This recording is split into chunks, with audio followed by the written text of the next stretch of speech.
Maggie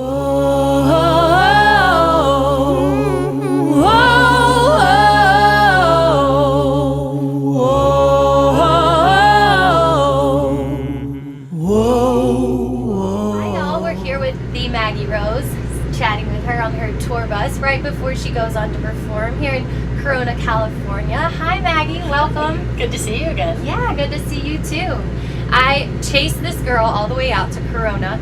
We saw her perform Friday night at M15 Bar Grill in Thousand Oaks, and I just couldn't get enough of her, so I had to come back out here. Thank you.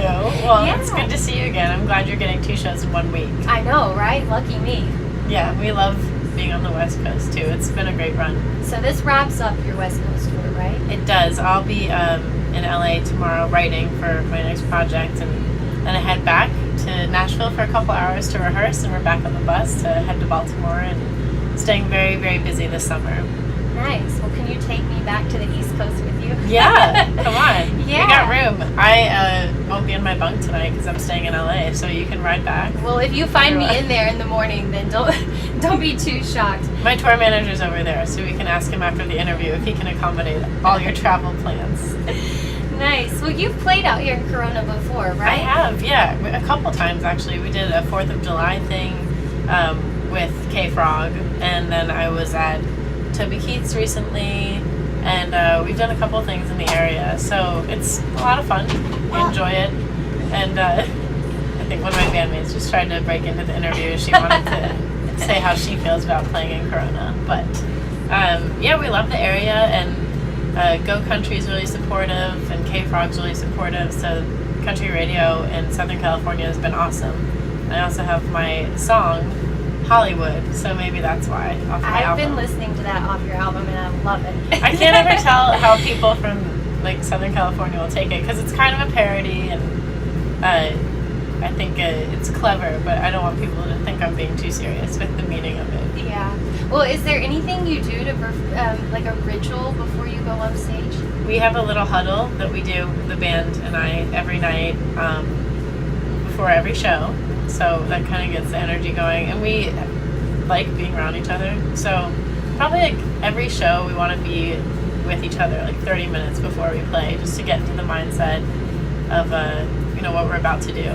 Kind of forget everything else that we have going on and bring it to the stage. So what do you enjoy most about playing in California when you come out here? I think the scenery is beautiful. Obviously, it's like way more mountainous than the East Coast, but it's a really kind of relaxed vibe, and I love it. The weather's beautiful. I love how diverse California is. From San Francisco to LA, you can get like a totally different vibe, and they're really dynamic differences between the states. So I enjoy touring this area of the country. Well, we're glad to have you out here. Us too. Yeah, well, country music is changing these days, and it's kind of, I mean, there's with Florida Georgia Line, Brantley Gilbert, there's a lot of like kind of rock bands playing. Where do you see country music, or what is country music to you?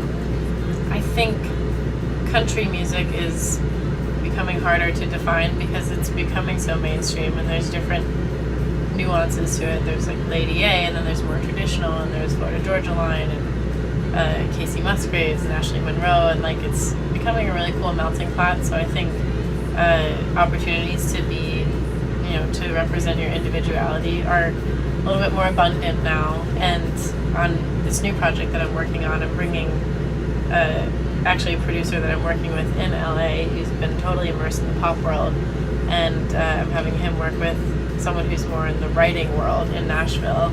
I think just keeping it fresh and young and fun and trying new things, not getting stuck in a rut, is why country's evolving so much. Yeah, well, people are trying new things. Is there any artist in particular that you would like to collaborate with today? I answered this question for you the other you day, did. and I said Bruce Springsteen. I think it changes on a daily basis, but I love, like, what I think Bruce Springsteen, he's not country, but he maintains what I love about country is that he's a really great lyricist, and he's very conversational about how he captures these moments and these memories from, that we all can relate to. He's a great storyteller. So I think he would collaborate well with anyone, but I'd love to collaborate with him. And I told you that I would be the first to buy a ticket. Good. All right. Well, I think it would be a good show. Yeah. Well, I was reading. Did you perform with it was a Bruce Springsteen cover band? I did. Yeah. I did. Tell us a little bit about that. That's kind of how I got my start in live performing, how I cut my teeth. I don't think a lot of 16-year-olds get the opportunity to play in a bar setting. But my relationship with the B Street Band is what they're called. They're probably the longest running tribute band to the Boss. Gave me all these chances to perform on the East Coast. Yeah. And it was fun. I kind of fell in love with performing then, because up until I was 16, I was really performing in churches and weddings and not singing secular music at all. So thanks to the B Street Band, I was able to get in touch with that side of my artistry performing. Nice. Well, before you were going by Margaret Rose, right? Margaret Durante. Margaret Durante. Margaret Rose Durante is my whole name. That's such a pretty name. Why did you change it to Maggie? Well, thank you. It was my fresh start. I kind of wanted to hit the reset button, and every artist will tell you that if they're successful, it definitely didn't happen overnight. And I had a few tumultuous years when I moved to Nashville. They were great learning experiences. I met some fantastic people who are still huge supporters, but just kind of wanted to set everything in a new direction. So I went and made the change from Margaret to Maggie Rose, because my dad always called me Maggie, and Rose is my middle name. And so I was taking a bit of where I'd come from and starting a new chapter. Well, I like both names. Thank you. So Thank you. Maggie it is. When I'm in trouble, I get called Margaret, and then a lot of people just can't make the shift. But I've always answered to everything, because Margaret has so many nicknames to begin with. So even as a kid, I had like 10 different names. Mine's Samantha Danielle Johnson. That's when you're in trouble? I'm in trouble. And my grandmother refuses to call me Sam, because I'm one of the only granddaughters. So, yeah. She's got her traditions she's got to stick with. She's very set in her ways. Well, it is Mother's Day, and you're performing. Did you do anything special for your mom since you're away from her? Well, I probably see my parents more than people who actually live in their hometown, like right outside DC. I'm really lucky to have, crazy supportive parents who love the whole band, and I mean, they're all goofballs. They're easy to love. As you can see, they're trying to distract me right now during this interview. But I don't know if you can catch them on camera. Was that them that I met out there? Yes. Oh, yeah. they're so Those sweet. Are my bandmates. Yeah. Motley Crue.